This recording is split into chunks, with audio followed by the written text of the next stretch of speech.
Hello dear student, अपन आज 2018 का second grade का पेपर स्टार्ट करते हैं। चलिए आइए देखिए, पहला क्वेश्चन है इसमें 44 नंबर। निम्नलिखित में से कौन सा संकुल हेट्रोलेप्टिक है? Which of the following complex is heteroleptic? ये जो क्वेश्चन है ये कोऑर्डिनेशन केमिस्ट्री का क्वेश्चन है और कोऑर्डिनेशन में दो टाइप के संकुल होते हैं, एक तो होमोलेप्टिक संकुल और एक हेट्रोलेप्टिक संकुल। चलिए, होमोलेप्टिक संकुल किसे कहते हैं? यदि बड़े कोष्टक के अंदर स्क्वायर ब्रैकेट के अंदर सभी के सभी लिगेंड एक जैसे हैं तो वो होमोलेप्टिक, और अगर एक से अधिक प्रकार के हैं तो वो कहलाता है हेट्रोलेप्टिक। तो यहां पर देखो ध्यान से, यहां पर चारों लिगेंड CN के एक जैसे हैं तो ये नहीं है, यहां पर चारों Cl एक जैसे हैं तो ये तो होमोलेप्टिक है, हेट्रो नहीं है। यहां पर 6 के 6 NH3 एक जैसे हैं, नहीं है भैया। यहां पर 4 तो NH3 हैं और 2 क्या है आपके Cl, इसका मतलब अलग अलग लिगेंड है, तो ये आपका हेट्रोलेप्टिक संकुल है। अगला, निम्नलिखित में से कौन सा उपसंयोजक यौगिक है? अब उपसंयोजक यौगिक यानी कि ऊपर वाला भी कोऑर्डिनेशन का क्वेश्चन था और नीचे वाला भी कोऑर्डिनेशन का क्वेश्चन है, तो कौन सा उपसंयोजक यौगिक है जिसके अंदर स्क्वायर ब्रैकेट बड़ा कोष्टक लगा हुआ होता है? जो पहले वाला है। अच्छा, मैं आपसे कहूंगा कि इसके फॉर्मूले को याद रखो, KCl.Mgcl2.6H2O कई बार पूछा गया है, और ये फॉर्मूला किसका होता है? कार्नेलाइट का। तो इस फॉर्मूले को याद रखना, ये इंपॉर्टेंट इंफॉर्मेशन है। अगला दे रखा है FeSO4.NH4 का होल ट्वाइस SO4.6H2O। ये जो फॉर्मूला होता है ये मोहर लवण का है, मोहर सॉल्ट का, ठीक है। अगला दे रखा है आपको KAlSO4 का होल ट्वाइस .12H2O। ये फॉर्मूला जो है वो फिटकरी का है। अब आप में से बहुत से स्टूडेंट जो मेरे से नहीं पढ़े हैं वो कहेंगे कि ये फिटकरी का फॉर्मूला थोड़ी होता है सर। फिटकरी का फॉर्मूला तो होता है K2SO4 Al2SO4 का होल थ्राइस 24H2O, ये फॉर्मूला होता है। आपकी बात बिल्कुल सही है, यही फॉर्मूला होगा, यही आपके मन में विचार आया होगा, लेकिन एनसीईआरटी में ये लिखा हुआ है, तो इससे ये कैसे लिखा है मैं आपको समझाता हूं। एग्जामिनर ने या फिर एनसीईआरटी वाले ने क्या किया है, देखो टोटल कितने K2 हैं? 2 K2 है, लिख दिया। कितने Al हैं? 2 Al है, Al2। SO4 कितने? 3 तो ये रहे और एक ये रहा, तो फिर SO4 का होल क्या कर देता हूं मैं? 4, 3 और 1 4, और 24 क्या है? H2O। फिर क्या करना है, उसने इसको सिंप्लीफाई कर दिया है, इसका सरलीकरण कर दिया है। सिंप्लीफाई के अंतर्गत इसमें 2 का भाग लगा दिया है। K2 में 2 का भाग लगेगा तो क्या बचेगा? K। ये क्या बचेगा? Al SO4 का 4 का क्या हो जाएगा? Whole twice .12H2O। तो यही तो हो गया, ये फॉर्मूला एनसीईआरटी में दे रखा है पोटाश एलम का। जो चौथा है वही आपका क्या है? आंसर है। क्लियर है यहां तक की बात? पर आपको ये वाले भी याद रखने हैं। पहला वाला KCl.Mgcl2.6H2O कार्नलाइट, FeSO4.NH4 का होल ट्वाइस SO4.6H2O मोहर लवण, KAlSO4 का होल ट्वाइस 12H2O, चौथा आंसर। अगला क्वेश्चन जो दिया गया है 46 नंबर, कक्षकों की भरने के लिए निम्नलिखित में से कौन सा क्रम सही नहीं है? Which of the following order is not correct for filling of orbitals? चलिए आ जाओ, देखो ये जो क्वेश्चन आया है आपका 46 नंबर, ये क्वेश्चन आया है एटॉमिक स्ट्रक्चर में से, परमाणुवीय संरचना में से, ठीक है। क्वेश्चन किसका है ये? क्वेश्चन है एटॉमिक स्ट्रक्चर का। चलो करना शुरू करते हैं। क्वेश्चन को कैसे करेंगे? क्वेश्चन में लगेगा N+L का नियम, ऑफ-बो सिद्धांत है। ऑफ-बो सिद्धांत में किसका नियम आता है आपका? N+L का नियम। N+L के नियम के अनुसार इलेक्ट्रॉन उन उपकोषों में भरे जाते हैं जिनके लिए N+L का मान कम होता है, और यदि उपकोषों के लिए N+L का मान समान आता है तो इलेक्ट्रॉन पहले वहां भरे जाते हैं जहां N का मान कम होता है, ठीक है। अब देखो N यहां पर मुख्य क्वांटम संख्या है, प्रिंसिपल क्वांटम नंबर है, और L यहां पर दिंगशी क्वांटम संख्या है, एज़्यूमेथल क्वांटम नंबर है। इंपॉर्टेंट बात यह है कि जो N है ये 5 6 7, ये N के मान लिखे हुए हैं, 5 4 5 6 4 5 6 5 4, ये N के मान है। L के मान में अपनी सुविधा के लिए साइड में लिख लेता हूं। S के लिए, S उपकोष के लिए L का मान होता है 0, P का कितना होता है 1, D के लिए होता है 2, और F के लिए होता है कितना? 3। सबसे पहले क्या दे रखे हैं आपको? 5D 6P और 7S। हाँ जी, इसके लिए N का मान कितना है? 5, इसके लिए 6 और इसके लिए 7। इसके लिए L का मान कितना है भैया? L का मान D के लिए कितना होता है? 2, P P के लिए कितना होता है 1 और S के लिए कितना होता है 0। तो यहां पर मैं N+L का नियम लगाता हूं। N+L का नियम क्या कहेगा, 5 और 2 7, 6 और 1 7 और 7 और 0 7। क्लियर है, तीनों के लिए N+L का मान समान आया है। मैंने कहा था यदि N+L का मान समान आता है तो इलेक्ट्रॉन पहले उस उपकोष में भरा जाता है जिसके लिए N का मान क्या होता है, कम।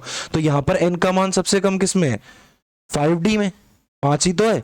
फिर 6P के लिए 6 है और 7S के लिए 7 है, यानी कि इलेक्ट्रॉन पहले 5D में जाएगा, 6P में जाएगा और फिर 7S में जाएगा। इसने सही नहीं पूछा है, ये क्रम तो आपका क्या है, सही है। क्लियर है, यहां तक की बात, भर सकते हैं।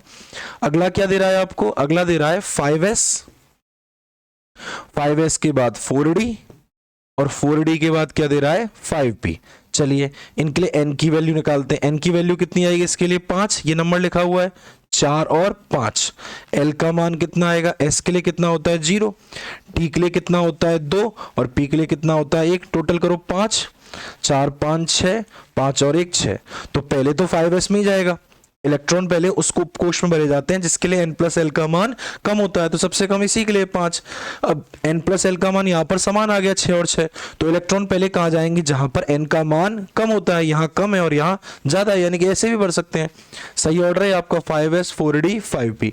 अगला देखते हैं, अगला है आपका 6S 4F and then 5D। Clear है यहां तक की बात। चलिए देखते हैं, N की वैल्यू कितनी है 6, ये 4 और ये 5। L की वैल्यू, S के लिए कितनी होती है 0, F के लिए कितनी होती है 3 और D के लिए 2। ये 6 आ गया, 4 और 3 7 और 5 और 2 7। इलेक्ट्रॉन पहले उस उपकोष में जिसके लिए N+L का मान कम है भैया 6 ही है। उसके बाद N+L का मान समान होने पर इलेक्ट्रॉन पहले कहां जाएगा, जहां पर N का मान कम होगा। तो यहां जाएगा पहले 4 है और फिर यहां जाएगा 5, यानी कि ये भी सही है, यानी कि आंसर तो 4th ही आएगा। क्लियर है यहां तक की बात। चलो चेक करते हैं क्या दे रखा है आपको 4th वाला, 6S, 6S के बाद दे रखा है 5P और 5P के बाद दे रखा है 4F। क्लियर है यहां तक की बात। 6S के लिए N की वैल्यू कितनी है 6, इसके लिए कितनी है 5 और इसके लिए कितनी है 4। ओके भैया, अब क्या करूं गुरुजी, L की वैल्यू निकालो। S की वैल्यू क्या है 0, P के लिए क्या है 1 और F के लिए कितनी है 3। तो 6, 5 और 1 6 और 4 और 3 7। तो इलेक्ट्रॉन पहले वहां भरे जाएंगे जहां N+L का मान कम होगा। तो यहां कम है, यहां पर भी 6 और यहां पर भी 6। ठीक है, चलो अगर N+L का मान समान हो जाए तो इलेक्ट्रॉन पहले वहां जाएगा जहां N का मान कम होगा। तो पहले तो जाएगा 5P में, पहले किस में जाएगा 5P में जाएगा, लेकिन ये कह रहा है 6S में जाएगा, यानी कि ये ऑर्डर गलत है। यही इसका आंसर है, 4th one is the answer. ये पैटर्न क्या है, गलत। ठीक है, और गलत ही पूछ रहा है, सही नहीं है। एक परमाणु Z बराबर 92, यानी कि Z का मतलब होता है परमाणु क्रमांक। किसी भी तत्व को इस रूप में प्रदर्शित किया जाता है ZXA। Z क्या होता है, Z होता है प्रोटॉनों की संख्या, X क्या होता है तत्वों का प्रतीक और A क्या होता है द्रव्यमान संख्या। उदासीन परमाणु में, किसी भी उदासीन परमाणु में जो प्रोटॉनों की संख्या है वही तो परमाणु क्रमांक हो गया। चलो आ जाओ देखो, तो Z क्या कह रहा है 92, 92 पर कौन आता है आपका यूरेनियम। ये लो गया डायरेक्ट। अगला कह रहा है O2F2 में ऑक्सीजन की ऑक्सीकरण संख्या है। देखो जरा, ऑक्सीजन 2 बंध बनाता है, तो ये हो गया, ये फ्लोरीन और ये हो गया फ्लोरीन, ये हो गया आपका O2F2। जरा मेरी बात ध्यान से सुनेंगे आप सभी। ऑक्सीजन और फ्लोरीन में किसकी विद्युत ऋणता ज्यादा है, तो फ्लोरीन की। तो इस पर तो आएगा माइनस और इस पर आएगा प्लस, इस पर आएगा -1, इस पर आएगा +1। समझ में आई बात। ऑक्सीजन और ऑक्सीजन दोनों की विद्युत ऋणताएं समान है तो कोई भी चार्ज नहीं आएगा, लेकिन ऑक्सीजन और फ्लोरीन में फ्लोरीन की ज्यादा है, -1 और इस पर +1। किसकी पूछ रहा है, मैं ऑक्सीजन की ऑक्सीकरण संख्या है, तो ऑक्सीजन की तो +1 है। ये लो भैया, ये गया आंसर। अगला क्वेश्चन अम्ल और क्षार से है, और अम्ल और क्षार में से भी ये क्वेश्चन किसके अंदर से आया है, ये क्वेश्चन आया है आपका ब्रॉन्स्टेड लॉरी अवधारणा से या फिर संयुग्मी अम्ल क्षार अवधारणा से। क्वेश्चन क्या है, HCO3- का संयुग्मी क्षारक है। क्वेश्चन क्या है आपका, क्वेश्चन है HCO3- का संयुग्मी क्षारक है। देखो जरा कहां से आया है प्रश्न आया है संयुग्मी कॉन्जुगेटेड अम्ल क्षार अवधारणा से। संयुग्मी अम्ल क्षार अवधारणा क्या कहती है कि वे प्रजातियां जो प्रोटॉन को त्यागती हैं, H+ को त्यागती हैं, अम्ल कहलाती हैं, और वे प्रजातियां जो प्रोटॉन को ग्रहण करती हैं क्षार कहलाती हैं। जैसे सपोज दैट, जैसे H2SO4 है, H2SO4 अपने अंदर से क्या निकालेगा, एक प्रोटॉन को त्यागेगा। चूंकि यहां पर H2SO4 अपने अंदर से प्रोटॉन निकाल रहा है तो ये किसकी तरह काम करेगा, अम्ल की तरह। क्या बनेगा, इससे बनेगा HSO4 माइनस। अम्ल के द्वारा प्रोटॉन को त्यागने के बाद जो प्रजाति बनती है वो क्या कहलाती है, उसकी संयुग्मी क्षार, कॉन्जुगेटेड बेस। क्लियर है यहां तक की बात। अब ये कह रहा है HCO3 माइनस का संयुग्मी क्षार है। संयुग्मी क्षार किसका बनेगा, अरे संयुग्मी क्षार किसका बनेगा, अम्ल का, HCO3 माइनस। ठीक है जी। और अम्ल किसे कहते हैं, जो अपने अंदर से, अम्ल किसे कहते हैं जो अपने अंदर से प्रोटॉन निकालते हैं, यानी कि आप इसमें से एक क्या निकाल दो, H+ को निकाल दो। जब यहां से प्लस निकलेगा तो एक माइनस को पीछे छोड़ के आएगा, ऑलरेडी एक माइनस है, तो क्या बनेगा, CO3 minus 2, CO3 minus 2 carbonate. देखो ऑप्शन में है क्या, बिल्कुल पहला, first is the right answer. अगला क्वेश्चन, बायो वाले हो, मेरे से ज्यादा इंटेलिजेंट हो, कर दोगे। मानव रुधिर की पीएच कितनी होती है, 7.4। मानव का जो रुधिर है वो एक अम्लीय बफर विलयन का उदाहरण है। यदि प्रक्रम स्वतः परिवर्तित है तो डेल्टा जी, थर्मोडायनेमिक्स का क्वेश्चन है, अपने सिलेबस में से हट गया है। स्पॉन्टेनियस प्रोसेस के लिए डेल्टा जी का मान नेगेटिव होना चाहिए, तीसरा जाएगा। यदि एक द्रव का ठोस में क्रिस्टलीकरण होता है तो एंट्रोपी, ये क्वेश्चन भी थर्मोडायनेमिक्स का है, सेकंड ग्रेड में से हट चुकी है। तो द्रव अगर ठोस में जाएगा तो एंट्रोपी कम होगी, ये लो, छोड़ो इसको। अगला क्वेश्चन, निम्नलिखित अभिक्रिया में, अगला क्वेश्चन है निम्नलिखित अभिक्रिया में किस स्पीशीज का अपचयन हो रहा है।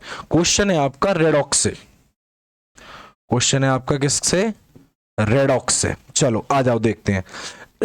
रिएक्शन लिखी हुई है Cu2O plus Cu2S equals to 6Cu plus SO2। वो कह रहा है किस स्पीशीज का अपचयन हो रहा है। पहली बात तो अपचयन की बात कर रहा है। रिडक्शन या अपचयन का मतलब होता है इलेक्ट्रॉन को ग्रहण करना। ठीक है भैया, अगर मैं इलेक्ट्रॉन को ग्रहण करूंगा तो क्या होगा, तो भैया धनावेश में तो कमी होगी और ऋणावेश में वृद्धि होगी। जैसे सपोज दैट +3 +2 +1 0 -1 -2 और -3। मैं इधर से इधर जा रहा हूं तो इधर से इधर जाने पर क्या हो रहा है, ऋणावेश में वृद्धि हो रही है। देखो नेगेटिव चार्ज बढ़ता जा रहा है और पॉजिटिव चार्ज कम होता जा रहा है, यानी कि क्या हो रहा है, यहां पर अपचयन हो रहा है। और अगर इधर से इधर आता तो ऑक्सीकरण। अच्छा देखो, ऑक्सीजन का ऑक्सीकरण अंक कितना मानते हैं अपन, -2। वैसे भी 2 इसके ऊपर जाएगा तो -2 हो जाएगा, तो एक कॉपर पर कितना आएगा, +1। यहां पर ये 2 इसके ऊपर जाएगा तो क्या आ जाएगा, -2, और कॉपर पर क्या आ जाएगा, +1। एक है ना, इधर आ जाएगा।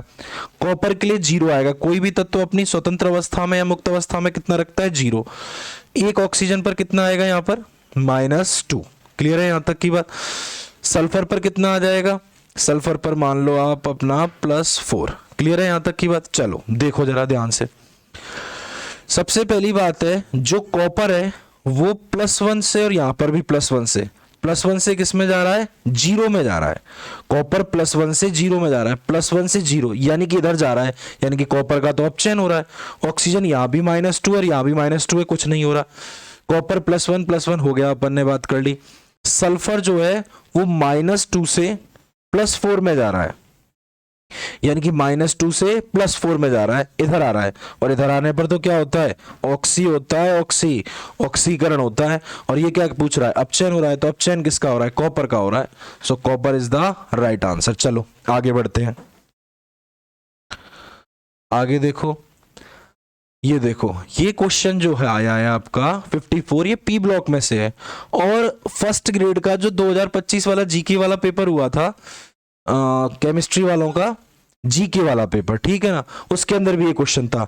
बकमिनिस्टर फुलरीन में कार्बन के अपर रूप होते हैं, एलाट्रोप्स होते हैं। निम्नलिखित संख्या में 5 व 6 सदस्य वलय पाई जाती हैं। याद करने का तरीका है, जो वलय देखो 12-12 सेम, 20-20 सेम, 12-20 और 20-12 समान तो नहीं होती।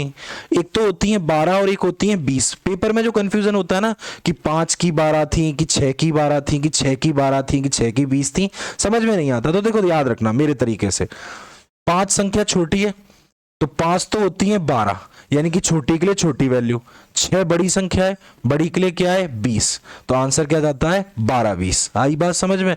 इसमें कंफ्यूजन होता है स्टूडेंट को 12 20 है या 20 12, तो मैं क्या कह रहा हूं, जो संख्या में कम है वो भी कम है, जो संख्या में ज्यादा है वो भी ज्यादा है, 12 20। निम्नलिखित में से कौन सा कॉपर का ऑक्साइड है? ठीक है, डायरेक्ट याद रखना, क्यूप्राइट। CH3CH2 मुक्त मूलक से CH3 का होल ट्वाइस C मुक्त मूलक अधिक स्थायी है, कारण है। देखो, एक तो आपको दे रहा है 1 डिग्री फ्री रेडिकल और एक दे रहा है आपको 2 डिग्री फ्री रेडिकल, और आपसे पूछ रहा है कि इनमें से कौन सा ज्यादा स्थायी है। तो देखो, CH3 और ये हो गया आपका CH2 मुक्त मूलक। अगला क्या दे रखा है CH3C और ये CH3। अच्छा, पता है इसको यहां पर एक H और लगाना चाहिए था, चलो कोई दिक्कत नहीं है, सेल्फ अंडरस्टूड है H। तो देखो, ये जो कार्बन है ना, ये वाला मुक्त मूलक वाला विषम इलेक्ट्रॉन युक्त कार्बन को, विषम इलेक्ट्रॉन युक्त कार्बन को मुक्त मूलक के नाम से जाना जाता है, और मुक्त मूलकों का संकरण क्या होता है sp2। ठीक है, मैं अपनी सुविधा के लिए, देखो अलग अलग बुक्स में अलग अलग दे रखा है, लेकिन बात एक ही है, आंसर निकल के आ जाता है। जो sp2 संकरित कार्बन है ना, मैं उसको कह रहा हूं अल्फा कार्बन, ये वाला कार्बन है अल्फा, और अल्फा अल्फा कार्बन से जो जुड़ा हुआ कार्बन है उसको कहते हैं बीटा कार्बन, बीटा कार्बन और बीटा कार्बन, और बीटा कार्बन से जुड़ी हुई हाइड्रोजन को क्या कहते हैं बीटा हाइड्रोजन। तो यहाँ बीटा हाइड्रोजन 3 है और यहाँ बीटा हाइड्रोजन क्या है 6 है। ठीक है, ये जो स्टेबल है ये वाला ज्यादा स्थायी है। देखो, ये स्थायी है अति संयुग्मन प्रभाव के कारण। कौन से प्रभाव के कारण? अति संयुग्मन प्रभाव को ही बेकर-नाथन प्रभाव कहते हैं या फिर बिना बंध का अनुनाद कहते हैं। वह प्रभाव जिसमें बीटा कार्बन और बीटा हाइड्रोजन के मध्य उपस्थित बंध के इलेक्ट्रॉन अनुनाद में भाग लेते हैं, अति संयुग्मन प्रभाव कहलाता है। चूंकि इस प्रभाव में बीटा कार्बन और बीटा हाइड्रोजन के मध्य कोई भी बंध उपस्थित नहीं होता, इसीलिए इसे बिना बंध का अनुनाद कहते हैं। चूंकि इस प्रभाव के बारे में सर्वप्रथम बेकर और नाथन नामक वैज्ञानिक ने बताया था, इसीलिए इसे बेकर-नाथन प्रभाव भी कहते हैं।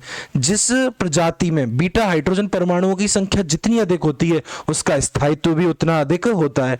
तो यहां पर तो बीटा हाइड्रोजन 3 है और यहां बीटा हाइड्रोजन 6 है, तो ये ज्यादा स्थायी है, और इसका कारण क्या है? अति संयुग्मन प्रभाव, हाइपर कॉन्जुगेशन इफेक्ट।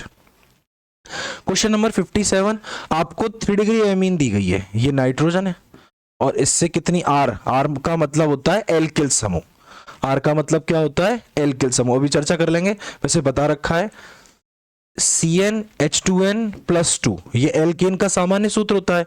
एल्केन में से एक हाइड्रोजन को निकाल दो तो एक संयोजकता खाली हो जाएगी, क्या रह जाएगा CnH2n+1। एल्केन के नाम के अंत में तो आता है एन और एल्किल के नाम के अंत में क्या आता है YL। जैसे यहां पर n बराबर 1 पुट कर दूं तो क्या हो जाएगा ये CH4, और इसमें से एक हाइड्रोजन निकाल दूं तो क्या रह जाएगा CH3। एक कार्बन को कहते हैं मैथ, चूंकि एक हाइड्रोजन कम हो चुका है तो ये क्या कहलाएगा मैथिल।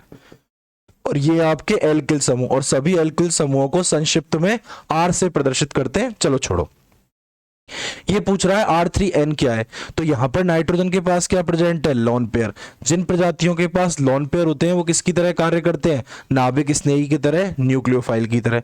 अगला क्वेश्चन 58 नंबर, रिएक्शन दी है। अच्छा, जो रिएक्शन दी है ना, पहली बात तो ये पहचान में आनी चाहिए, बेंजीन की अभिक्रिया है और बेंजीन की अभिलाक्षणिक अभिक्रिया होती हैं इलेक्ट्रॉन स्नेही प्रतिस्थापन अभिक्रिया। The characteristic reaction of benzene is electrophilic substitution reaction. और ये बेंजीन में भी कौन सी है? Friedel Crafts. और फ्रीडल क्राफ्ट में भी कौन सी है? Friedel Crafts acylation reaction, Friedel Crafts एसिलीकरण अभिक्रिया। अभिक्रिया में निर्जल AlCl3 किसकी तरह व्यवहार कर रहा है? तो जो निर्जल AlCl3 है ना, इसके पास रिक्त पी कक्षक होते हैं। रिक्त पी कक्षक होने के कारण ये एक इलेक्ट्रॉन स्नेही की तरह कार्य करता है और समस्त इलेक्ट्रॉन स्नेही लोइस अम्ल की तरह कार्य करते हैं। सो आंसर बिकम लोइस अम्ल। अगर आपने मेरी क्लासें ली हैं, जो मेरे स्टूडेंट हैं, उनकी कॉपी में सब लिखा हुआ है।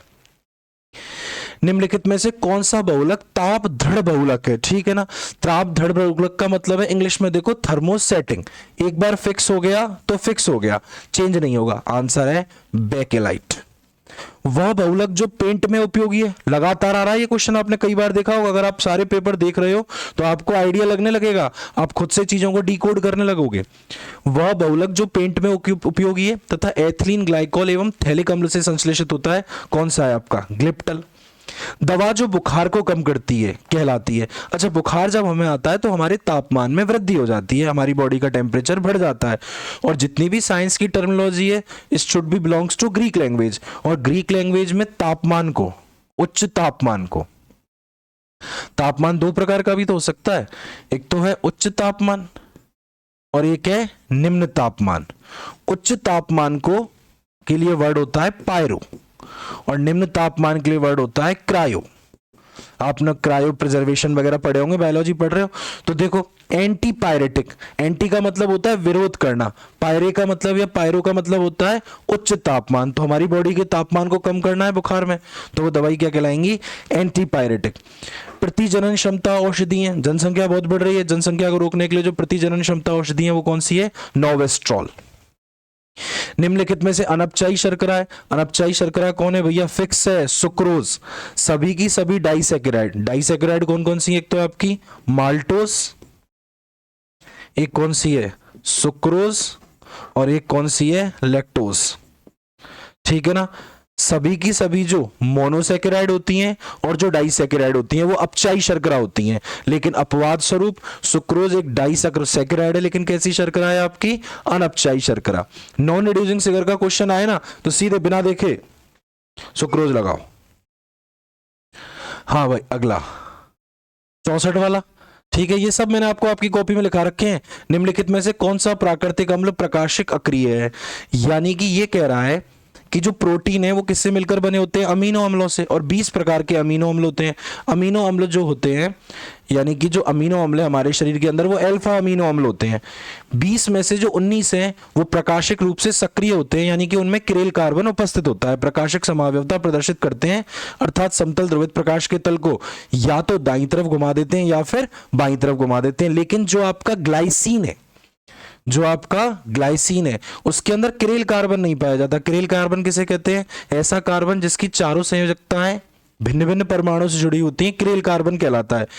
लेकिन ग्लाइसिन क्या है? देखो, ये कार्बन है, ये NH2 है, ये COOH है, इधर भी H है और इधर भी H है। इस कार्बन की चारों संयोजकताएं अलग अलग नहीं है, इसीलिए ये क्या है? किरेल कार्बन नहीं है। और किरेल कार्बन नहीं है तो प्रकाशिक रूप से निष्क्रिय है, अक्रिय। आंसर है ग्लाइसिन। बायोमोलिक्यूल्स का क्वेश्चन है। अधिशोषण की डेल्टा H सदैव होगी। सरफेस केमिस्ट्री का क्वेश्चन है। अधिशोषण या फिर एड्सॉर्प्शन। अधिशोषण या एड्सॉर्प्शन का मतलब क्या होता है? कार जा रही है, कार के सारे शीशे बंद है, धूल जो है वो कार के चारों तरफ इकट्ठी हो गई, जमा हो गई, तो वो कार के अंदर थोड़ी आई है, बाहर ही जमी है, बाहर जमी है तो उसको क्या कहेंगे? अधिशोषण। और अधिशोषण की डेल्टा H क्या होती है? ऋणात्मक। वह पदार्थ जो उत्प्रेरक की क्रियाशीलता को घटाते हैं कहलाते हैं विषकारक। वैसे 2025 के सेकंड ग्रेड में भी ये क्वेश्चन है स्टेटमेंट के रूप में, लेकिन वहां पर लिखा हुआ है वह पदार्थ जो उत्प्रेरक की क्रियाशीलता को घटाते हैं कहलाते हैं संदमक या निरोधक, इंग्लिश में इनहिबिटर्स। निम्नलिखित में से कौन सा जल का रासायनिक प्रदूषक है? हाँ भाई, पॉल्यूशन से है, याद रखना, पॉलीक्लोरोनेटेड बाइफेनाइल। निम्नलिखित में से कौन सी धातु लाल रक्त कोशिकाओं के विकास एवं वयस्क होने में बाधा उत्पन्न करती है? लेड। निम्नलिखित में से कौन सी गैस आर्क वेल्डिंग में उपयोगी है? तो अ से आर्क और अ से आर्गन। अगला क्वेश्चन है कोऑर्डिनेशन का। ZnNH3 का होल 4+2 की ज्यामिति है। सबसे पहली बात, जिंक। जिंक का परमाणु क्रमांक कितना होता है? 30। जिंक का परमाणु क्रमांक कितना है आपका? 30। और इलेक्ट्रॉनिक विन्यास क्या हो गया? आर्गन तक तो 18 हो गया। उसके बाद क्या हो गया? 3D10 और ये आपका 4s2। लेकिन यहां पर जिंक +2 ऑक्सीडेशन स्टेट में, यानी कि मैं इसमें से 2 इलेक्ट्रॉन निकाल दूं, आर्गन को छोड़ो एक बार, 3D10 और 4s0 निकल गए ना 2 इलेक्ट्रॉन। 4s है तो क्या होगा? 4p भी होगा। अब जिंक +2 के साथ ऑर्बिटल व्यू को दिखा लेते हैं। ये हो गया 3D। 3D में कितने इलेक्ट्रॉन है? 1 2 3 4 5 6 7 8 9 और 10। ये आपका 4s खाली पड़ा हुआ है और ये क्या है आपका? 4p। क्लियर है यहां तक की बात? जिंक +2 के साथ कौन से लिगेंड आकर जुड़ रहे हैं? NH3। और NH3 कितने जुड़ रहे हैं? 4। तो मुझे 4 रिक्त कक्षक चाहिए। तो एक तो S से आएगा और 3 किससे आएंगे? P से। तो संकरण कौन सा हो गया? sp3। और sp3 संकरण की आकृति होती है चतुष्क फलकीय टेट्राहेड्रल। चलिए क्रोमियम की सर्वाधिक स्थायी ऑक्सीकरण अवस्था होती है। अब आप इसको याद रखना, हालांकि मैं आपको रीजन दे रहा हूं। क्रोमियम की जो सर्वाधिक स्थायी ऑक्सीकरण अवस्था होती है वो +3 होती है। क्यों होती है? क्रोमियम का नंबर कितना है? क्रोमियम का नंबर है 24। क्रोमियम का नंबर कितना है? 24। आर्गन 18, 3d 5 और 4s 1।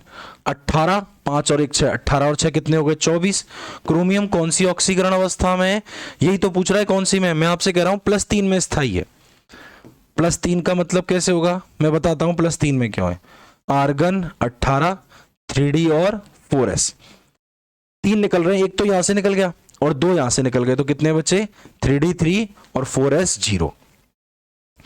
ये +3 में जो स्थायी है ना, इसका एक्सप्लेनेशन दिया जाता है dd संक्रमण के आधार पर, dd ट्रांजिशन के आधार पर। मैंने आपको डी ब्लॉक में करा रखा है। क्लियर है यहां तक की बात? क्या जाएगा भैया? देखो, जब तक कोई लिगेंड नहीं आता तब तक सभी डी कक्षकों की ऊर्जा समान होती है, वो समभ्रंश होते हैं। लेकिन जैसे ही इनके पास कितने लिगेंड आते हैं? 6 लिगेंड आते हैं, तो ये 2 ऊर्जा के सेटों में, समुच्चय में विभाजित हो जाता है। एक तो निम्न ऊर्जा का T2G सेट और एक उच्च ऊर्जा का EG सेट। कितने इलेक्ट्रॉन है? 3d3, 1 2 3। पहले इलेक्ट्रॉन निम्न ऊर्जा स्तर में भरे जाएंगे, 1 2 3। ठीक है जी, समझ में आया? ये कैसा विन्यास हो गया? अरे ये अर्धपूरित विन्यास है, और अर्धपूरित विन्यास कैसा होता है? स्थायी विन्यास। इसीलिए क्रोमियम +3 में स्थायी होता है, याद रखना। एफ ब्लॉक का क्वेश्चन है, निम्नलिखित में से अधिकतम अनुचंबकत्व दर्शाने वाला त्रिधनात्मक आयन है, याद रखना, Nd+3, नियोडाइनीमियम। आगे देखो, निम्नलिखित में से कौन सा तत्व विटामिन B12 के लिए आवश्यक है? आपको पता है विटामिन B12 में क्या होता है? साइनोकोबालेमिन बोलते हैं, साइनोकोबाल, कोबाल बोले तो कोबाल्ट। क्लियर है यहां तक की बात? टोलुइन द्वारा प्रतिस्थापी अभिक्रियाओं में अप्रत्याशित सक्रिय प्रभाव दर्शाए जाने का कारण है, अभी बताया है। ये देखो, ये हो गई आपकी टोलुइन, ये हो गई टोलुइन। ये जो कार्बन है ना, ये वाला, इसका संकरण क्या है? sp2, 3 सिग्मा बंदी तो है इसके पास, और इसका संकरण क्या है? sp3। मैं हमेशा अभी थोड़ी देर पहले ही बता के आया हूं कि क्या बता के आया हूं कि जो sp2 संकरित कार्बन होता है उसको मैं कहता हूं अल्फा कार्बन, और अल्फा कार्बन से जुड़ा हुआ कार्बन बीटा कार्बन, और बीटा कार्बन से जुड़ी हुई हाइड्रोजन बीटा हाइड्रोजन। और जहां पर बीटा हाइड्रोजन होती हैं वहां लगता है अतिसंयुग्मन प्रभाव, बेकरनाथन प्रभाव, बिना बंध का अनुनाद। So answer is that. ठीक है, जीओसी का प्रश्न है। एक यौगिक के IR स्पेक्ट्रा में साफ पता चल रहा है, IR का क्वेश्चन है, डेटा से डायरेक्ट याद होना चाहिए। मैंने आपको टेबल दे रखी है, 1715 सेंटीमीटर इनवर्स पर ये लो भैया कीटोन होता है। यदि अभिक्रिया का वेग अभिकारक की प्रारंभिक सांद्रता पर निर्भर नहीं करता तो अभिक्रिया की कोटि होगी। चलो भाई मेरी बात सुनो ध्यान से। अपने सिलेबस में 0 कोटि की अभिक्रियाएं, एक अपने सिलेबस में प्रथम कोटि की अभिक्रियाएं, एक अपने में द्वितीय कोटि की, होने को तो छद्म कोटि की है पर वो छद्म कोटि की प्रथम कोटि की होती हैं। 0 कोटि की अभिक्रियाओं के लिए फॉर्मूला क्या होता है? K बराबर X/T। K बराबर क्या आता है? X/T। क्या यहां पर, अच्छा अभिक्रिया कैसे लिखता था मैं? A अभिकारक है और P उत्पाद बन रहा है, T बराबर 0 समय पर इसकी सांद्रता अपन कितनी मान लेते हैं? A मान लेते हैं। ठीक है, इसकी कितनी मान लेते हैं? 0। T बराबर T समय पर इसमें से कुछ निकल जाता है, इसमें से कुछ निकल जाता है, माना A में से क्या निकल गया? X, और इसका क्या बना? X बन गया। फॉर्मूला आता है K बराबर X/T। इस फॉर्मूले के अंदर क्या A का कोई पद आ रहा है क्या? कोई भी नहीं आ रहा है, यहाँ तो X आ रहा है। X क्या है यहाँ पर? X तो उत्पादों की सांद्रता है, और ये पूछ रहा है अभिकारक की। तो 0 कोटि की अभिक्रियाओं के लिए अभिकारकों की प्रारंभिक सांद्रता पर अभिक्रिया का वेग निर्भर नहीं करता। आंसर जाएगा 0 कोटि की अभिक्रियाओं के लिए। यदि बेंजीन में 30 डिग्री सेल्सियस पर एक अवाष्पशील मिलाया जाए, अरे भाई पानी उबल रहा है, उसके अंदर नमक डाल दो, चाय बनने वाली है, उसमें ऊपर से चीनी डाल दो, तो बनने वाली वाष्प में देखा नहीं एकदम नीचे आ जाती है, तो बनने वाली वाष्प के मान में क्या हो जाएगी? कमी हो जाएगी। बेंजीन में एसिटिक अम्ल का मोलर भार 60 के स्थान पर 108 आता है, कारण है, मतलब इस क्वेश्चन पे मुझे याद है मैं क्लास में जब बता रहा था तो मैंने लिखा था कि 60 गुणा 2 बराबर क्या आता है? 20 आता है, लेकिन मैंने कहा था कि 120 नहीं होता, 60 गुणा 2 बराबर क्या होता है 118। तो मेरे से स्टूडेंट कह रहे थे कि सर ये कैसी मैथ्स है, 60 इंटू 2 बराबर क्या आता है 118। तो भैया याद रखना है जो एसिटिक अम्ल का अणु है वो वाष्प अवस्था में और द्रव अवस्था में डाइमर के रूप में, द्विलक के रूप में रहता है। कैसे रहता है देखो, एसिटिक अम्ल का फॉर्मूला क्या है, CH3 C double bond O, O और H, एक अणु है एक लक। फिर दूसरा आता है CH3 C double bond O, O और H। तो यहां पर क्या होता है, यहां पर हाइड्रोजन बॉन्डिंग होती है। जब हाइड्रोजन परमाणु अधिक ऋण विद्युतीय परमाणु जैसे फ्लोरीन, ऑक्सीजन और नाइट्रोजन के बीच में आ जाता है तो हाइड्रोजन के ऊपर एक आकर्षण बल कार्य करता है। इस आकर्षण के फलस्वरूप बनने वाले बंध को हाइड्रोजन बंध कहते हैं। हाइड्रोजन बंध बनने के कारण अणुओं का सगुणन या फिर एसोसिएशन हो जाता है। तो यहां पर हाइड्रोजन बॉन्ड बन जाएगा और यहां पर भी क्या बन जाएगा, हाइड्रोजन बॉन्ड बन जाएगा। आई बात समझ में। अब हाइड्रोजन बंध बनने के कारण ये जो अणु है वो किसके रूप में रहता है, द्विलक के रूप में, डाइमर के रूप में। CH3 C डबल OH एक है, कार्बन का कितना होता है 12, हाइड्रोजन कितने 3 और 1 4, तो 4। दूसरा कार्बन है फिर से 12, एक ऑक्सीजन का 16, 2 का 32, काउंट करो 2 और 2 4 और 4 8 और 2 10 की 0, 3 और 1 4 5 और 1 60। दो अणु है तो 60 इंटू 2 बराबर क्या आना चाहिए 120, पर प्रैक्टिकली प्रूव्ड वैल्यू क्या आती है इसके लिए 118। हाँ अगर विकल्पों के अंदर 118 नहीं दे रखा तो आप क्या करके आओगे इसको 120, ध्यान रखना। तो बेंजीन में एसिटिक अम्ल का मोलर भार 60 के स्थान पर 118 आता है। ऐसा क्यों हो रहा है, क्योंकि द्विलक बन रहा है, द्विलक बनने से अणु आपस में जुड़ रहे हैं, यानी कि एसोसिएशन ऑफ मॉलिक्यूल्स, अणुओं का क्या हो रहा है सगुणन हो रहा है, एसोसिएशन ऑफ मॉलिक्यूल्स। अगला क्वेश्चन इलेक्ट्रो का है, KCl के तनुकरण करने पर चालकता एवं तुल्यांकी चालकता में क्रमशः बदलाव होगा।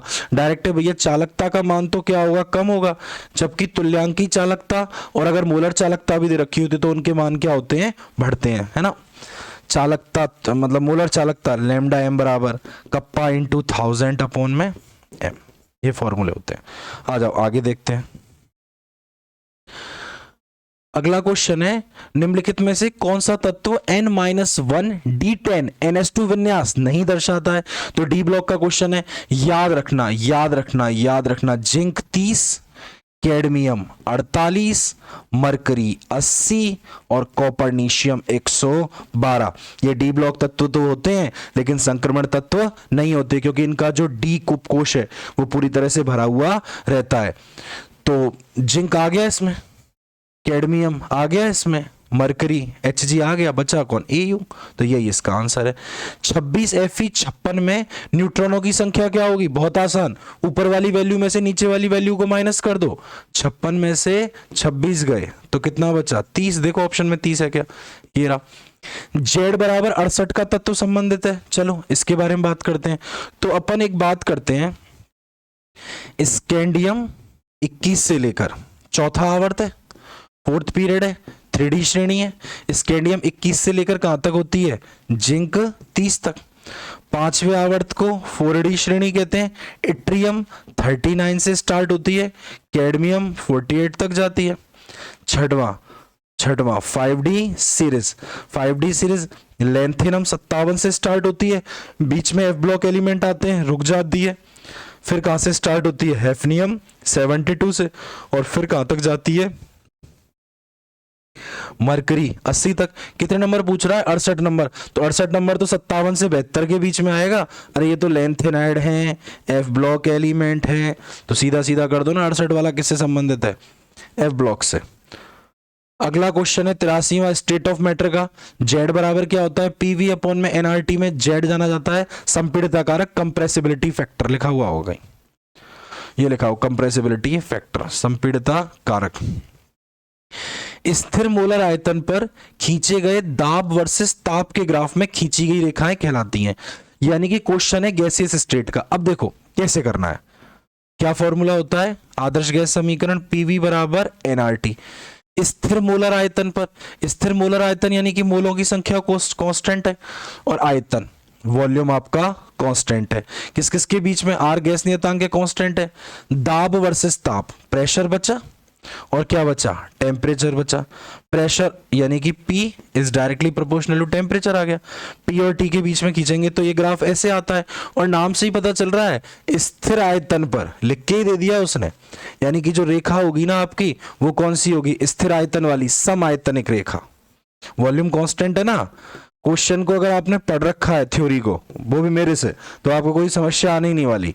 क्या बनेगा, समआयतनिक रेखा। 85 नंबर क्वेश्चन कई बार पूछा गया है आरपीएससी में। निम्नलिखित में से कौन सा तथ्य, वीएसईपीआर का क्वेश्चन है। वीएसईपीआर के अनुसार 3 प्रकार के प्रतिकर्षण होते हैं, loan pair lone pair, lone pair bond pair और बॉन्ड पेयर बॉन्ड पेयर। इनमें से सबसे प्रभावशाली कौन होता है, लोन पेयर लोन पेयर। उससे कम लोन पेयर बॉन्ड पेयर, और सबसे कम बॉन्ड पेयर और bond pair.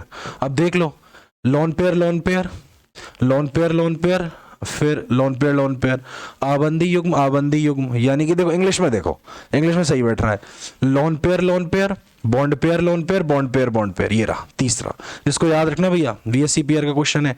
The geometry of BF3 molecule, BF3 की ज्यामिति पूछी है। अच्छा, मैं आपको एक जोरदार बात बताऊंगा, जो 2025 का सेकंड ग्रेड हुआ है उसमें भी BF3 को पूछा है, लेकिन आप क्वेश्चन के पैटर्न को देखना कैसे पूछा है उसने। ठीक है, चीजें वही हैं, बस पूछने का उसने तरीका चेंज कर दिया। जिसके कंसेप्ट क्लियर है, जिसने कॉपी को अच्छे से पढ़ा है, क्लासेस सारी अटेम्प्ट करी है मेरी, उसको कहीं कोई दिक्कत नहीं आएगी।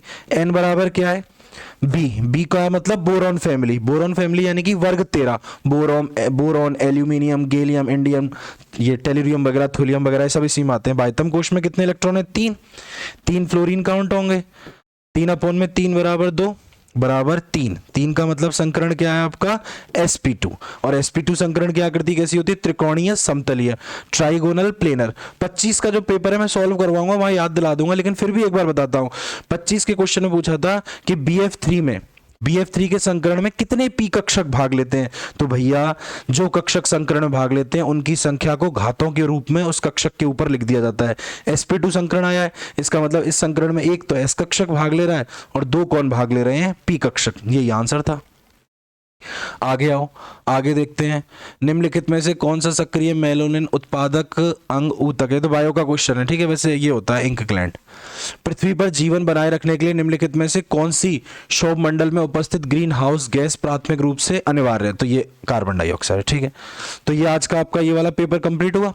अगली वीडियो में नेक्स्ट वीडियो के साथ मिलते हैं। ठीक है, अपना जो टाइम चल रहा है, अप्रैल लास्ट है, 10 मई को आपका लैब असिस्टेंट का पेपर है। तो मेरे से सभी स्टूडेंट बोल रहे हैं कि सर एक बार लैब वाले पेपरों को भी करा दो और थोड़ा बहुत रिवीजन हो जाए। तो मैं आपको लैब के पेपर भी लेके आता हूं।